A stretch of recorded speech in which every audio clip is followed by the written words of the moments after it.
All right. Dusk. Mhm. Don't you just hate it when you go to the doctor and he tells you, "Hey, man, you got a life-ending disease. You only got a few months to live," only for the doctor to call you back up and go like, "You know what, man? I was just playing. Actually, that was my bad. Something got crossed in the wires. I gave you the wrong file. I read the wrong file, mixed up the names." And that's kind of what happens here in this movie. So you have Dave Bautista who plays Joe Flood, who is an assassin, expert assassin, has a very high prestigious reputation of being a good killer. Then all of a sudden he starts getting these headaches. He goes to the doctor. He tells him that, hey, you have this disease and you only got a certain amount of time to live. And he's like, well, since I have this terminal illness that's going to kill me, I'm going to basically take out a hit on myself and go out with a bang.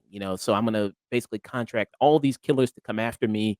And, he figures that'd be a perfect way to kind of go out that way, but only for the doctor to kinda call him up later, just before the clock strikes midnight of when the actual contract is gonna be initiated. He's like, "Yeah, I kinda made a mistake here. My bad, mixed up the names there, and you actually aren't really dying." You know what I mean? Congratulations, that's not Mm. gonna happen to you. You're just gonna have a bunch of but also crazed assassin killers after you now. That's the only problem you have to worry about.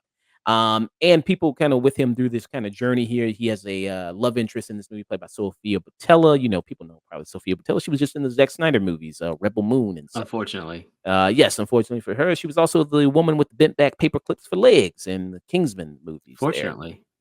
And she's also been in movies like Star Trek Beyond as well. So yeah, so that's kind of your basic setup here. Wacky kind of setup you have for a movie like this. Um, Pretty straightforward, cut and dry. What you kind of expect from it. I mean, what you see, what you get here. You got some good action scenes. I think for a little bit, for as many as there are in here.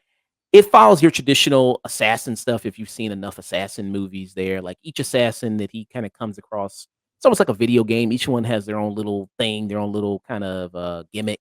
There, like there's one assassin who, like dances while he kills people. He listens to salsa music while he does it.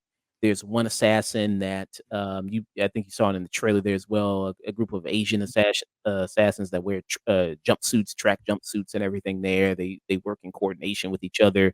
There's some Scottish assassins there that travel together and kill people. So each one has their own kind of little gimmick and thing that kind of goes after. You've seen that plenty of times in plenty Mm. of other assassin movies that you've seen before.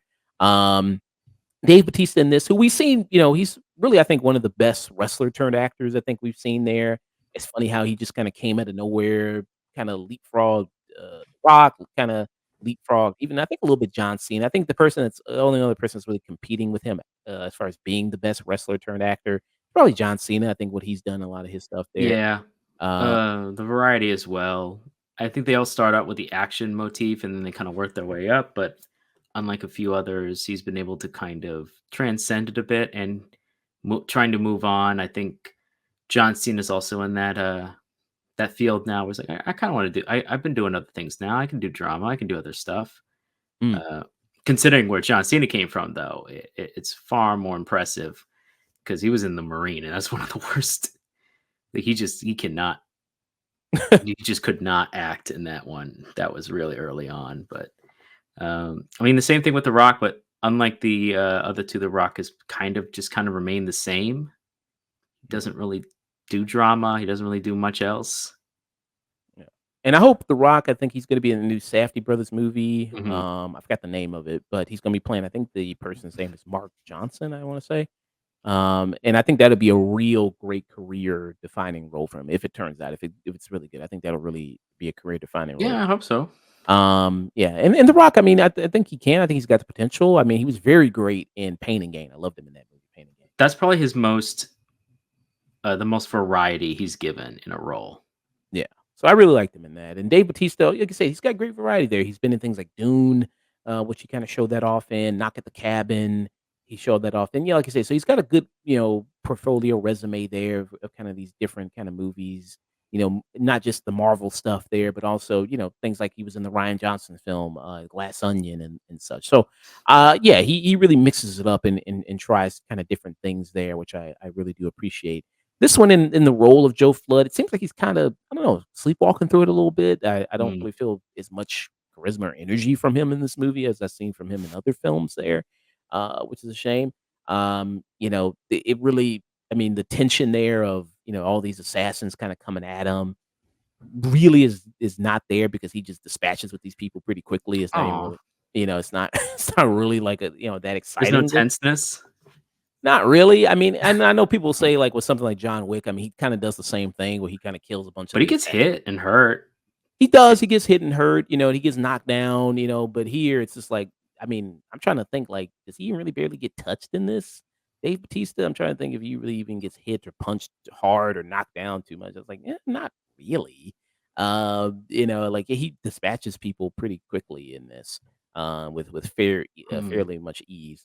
And you look at the supporting cast of this movie, you look at it, I already mentioned, Sophia Boutella, but you also have Pom Kimmelty, who was also a Marvel alum. She was with him in, Guardians of the Galaxy, where she was, not Nebula, what's her name in, Guardians of the Galaxy? Shit, I forgot. But anyway, you know her from Guardians of Mhm. the Galaxy. Yeah, she's in this as well. She's one of the, people that hires out the assassins.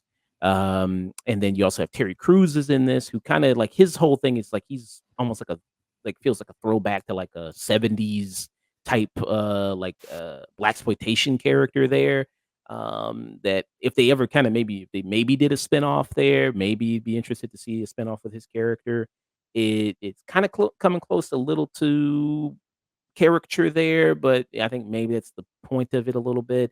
You also have Ben Kingsley in this, who plays the handler for Dave Bautista's character, um, who, he's good. I mean, he's decent in this, there as kinda his handler. He's got some fun moments. So, yeah, I mean, like I said, pretty cut and dry. What you see is what you get here. Um, if you're expecting some really things to really shock you or surprise you there, even the action is just kinda plain. Given some of the exciting action movies that we've had come out this year, something like Boy Kills World or Kill or Monkey Man, Mm. that really, to me, the action is really very impressive to watch and really gets you involved in the story and has a compelling story to match the action. Yeah, you had action movies that come out this year that have kind of done both those things very well, and this one kind of comes out and just kind of like, eh. I mean, I think you would rather have more enjoyment seeing it at home rather than seeing it in a movie theater. Where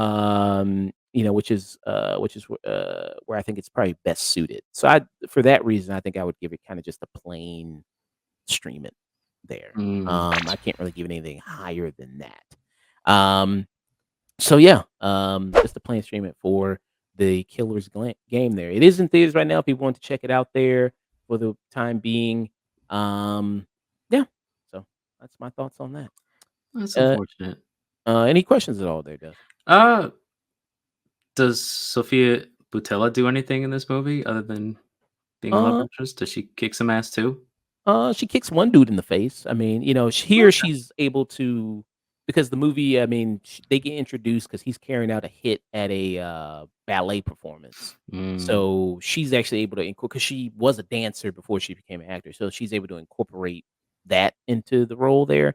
So which is I bet was good for her to do that. She Um, was also a dancer in real life. Yeah, that's what I said. She was a dancer before she became a actor, yeah.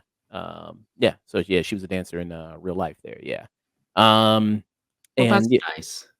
so she was able to bring that up, and there is a scene, talking about a little bit about her career and, about that, and I can only imagine that maybe some of that is kinda real life of her saying like, "Yeah, I've had kinda some stress fractures and ankle injuries and things like that," and I would maybe assume because yeah, I mean, she mentions that dancing is a young man's game, it's a young person's game there to do that for a long time. It's just like any other sport, I Mhm. would imagine there that puts all that pressure on your body, and if you look at some dancers, ballet dancers, yeah, they got fucked up feet. I mean, they got some really fucked up feet. Oh, they do.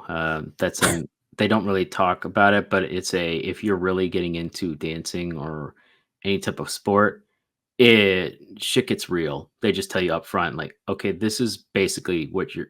If you can reach like the top percentile and get the real fame, you kind of have to sacrifice your body and do this real early because you're competing with people who are starting when they're like 5. Yeah. So, yeah. Yeah, so I can imagine that. Yeah. So that is my review for the Killer's Game there.